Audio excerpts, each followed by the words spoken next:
Does the channel provide value? Focus on the foundation. I am a travel vlogger. It's always about communication. Build those partnerships. What are the problems that you solve for your clients? Just being ahead on the technological side of things. Leading an organization. You not only want to survive, but you want to thrive. They said it wouldn't last, and they said that you can't drive profitable and incremental revenue through the affiliate channel. But here we are, 20 years later, and the affiliate channel is alive and kicking and generating profitable revenue for thousands of retailers across the globe. Hi, I am Jamie Birch, your host of the Profitable Performance Marketing Podcast, where we talk to some of the industry's best and brightest about their careers, about leadership, and about how to drive profitable revenue through the affiliate channel. Hey everyone, this is Jamie with the Profitable Performance Marketing Podcast, and I just got some coffee. Now, why am I recording this on my phone as a possible episode of the Profitable Performance Marketing Podcast? It's just coffee, right? Well, I live in a relatively small town. It's called Athol, Idaho. Athol. Yes, let the jokes ensue. I think I've heard them all, and I've made up a few myself too. But in Athol, we have really one coffee shop, and it's not hard to get to. The parking lot's kind of a pain, but for a long time, it was the only option for a good mocha or cappuccino or anything like that.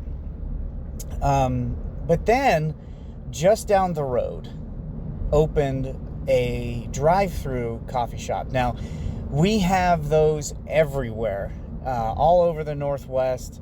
We have sheds anywhere and everywhere. They look like sheds, and they're coffee. And the one consistent thing is that they're everywhere.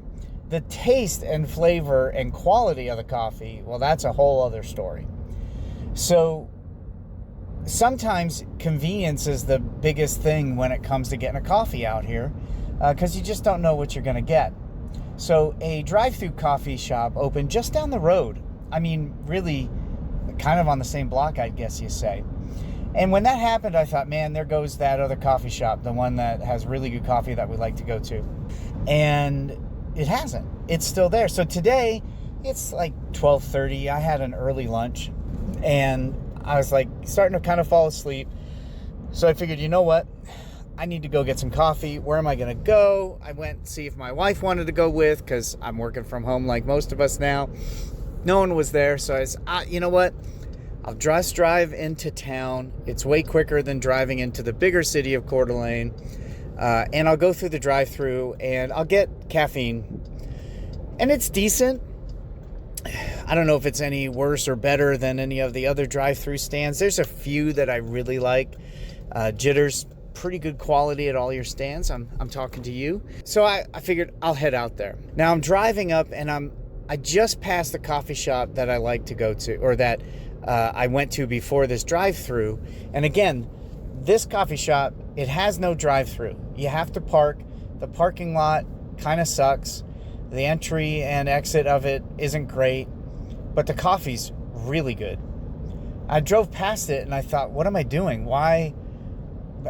It's not that much harder to get way better coffee. And it is way better coffee. I didn't even remember their name. They just changed it. But it is way better coffee.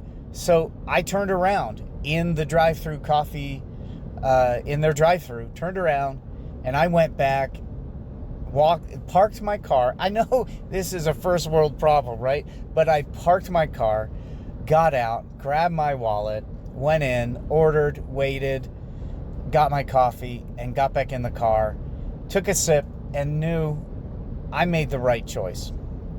The coffee is so much better. I think it's North Star coffee, maybe. The quality is so much better than the drive-through stand. The convenience is way different, but today the value of the coffee, the taste of the coffee was way more important than the convenience. So it kind of got me thinking. They always say location is super important. In this example, it's the feature, it's convenient, how important convenience is. as opposed to the product. But sometimes if we're an affiliate or we're an advertiser, our location is the search engine results. But you can't always get search engine results. So what do? Well, in this case, they got my business and I bought a brownie. I spent $10 on coffee and a brownie. Yep, at noon, sort of my lunch. Not always, and it can't be always. That's a horrible lunch. But they won me over because of superior quality of the product. So that just got me thinking. A lot of times we're focused in digital marketing on the where and the traffic acquisition. We need better results on the search engine results pages. We need higher engagement, higher visibility, and we need the traffic. Or we need to be on this social site or here, or we need to be there. Are we putting as much time in the product itself? Because this product won me over. And think about it. Are there restaurants you go to that are not close by, that are not easy to go to, but their product is so unique, so special, and such high value, tasty, it's just amazing that you drive out of your way to get to it? I think of a couple places that we do that. One is called Embers by the Lake, and it's in, Hauser or Newman Lake, Washington. And it's not on the way really to anywhere. It's not really far away. It's just not on the way to anywhere. But the experience, the pizza they have is amazing. The environment, there's nothing like it here. And we'll go and wait an hour and a half to get a table there. The quality of the product is that good. I think of, there's Embers by the Lake. There's Wolf Lodge, is a restaurant at the far end of Coeur d'Alene Lake. Again, for us, it's not really on the way anywhere. But if you want a steak in this town, that's where you go. And it's also a cool cowboy country type of area. You're not going to get the ambiance there that you get. You're just not going to get it anywhere else but there. And it's really, really worth it. And they don't have to be downtown. In fact, they're nowhere near downtown. Yet they do amazingly well. Are you enjoying the show this far? We cover so many different strategies and stories on the podcast, sometimes it can be difficult to keep up. We get it. It's why my team and I compiled the very best strategies, and we counted 20 of them, in affiliate marketing programs and put them together for you so you can assess the health of your affiliate program and be able to optimize it for the best possible results. You can get that guide at JEBCommerce.com/strategies. In the guide, we go over how to address your commission structure, your coupon strategies, 10 questions you need to ask to identify strategic opportunities, the many ways you can utilize your affiliate partners to react and pivot rapidly to our ever-changing ecosystem, and so much more. Now, I want you to be able to access these strategies 100% for free simply for being a listener of the show. Get access to them today at JEBCommerce.com/strategies. Now, back to our show. So that's what I was thinking today. Is your product so good that you don't need Google? Is your product so good that you don't need Amazon? Right now, that's one of the big people's concerns, right? I have to play with Amazon, but I don't like to play with Amazon.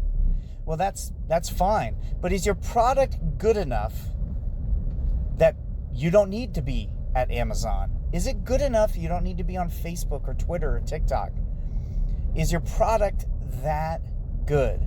Now, recently, I was also doing some shopping. Sometimes I like to not shop at Amazon. I like to go directly to the advertiser, partly because I really wish Amazon treated their employees better. But I also know what it's like to work with Amazon from an advertiser perspective, and I know what those points of margin can really do for a company. So I went to 2 manufacturers directly, and I ordered product from them. It took a week for both of them to notify me that the order was packed and the order was shipped.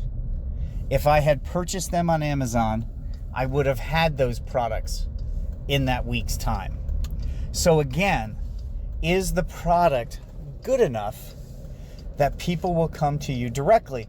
In those last two cases, opposite of my coffee example, they're not.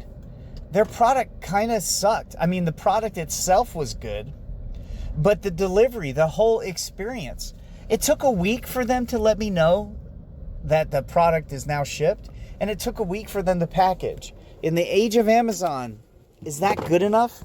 It's probably not good enough. For affiliates, right now you're thinking, you're trying to get search engine results, you're trying to get traffic through social platforms and things like that.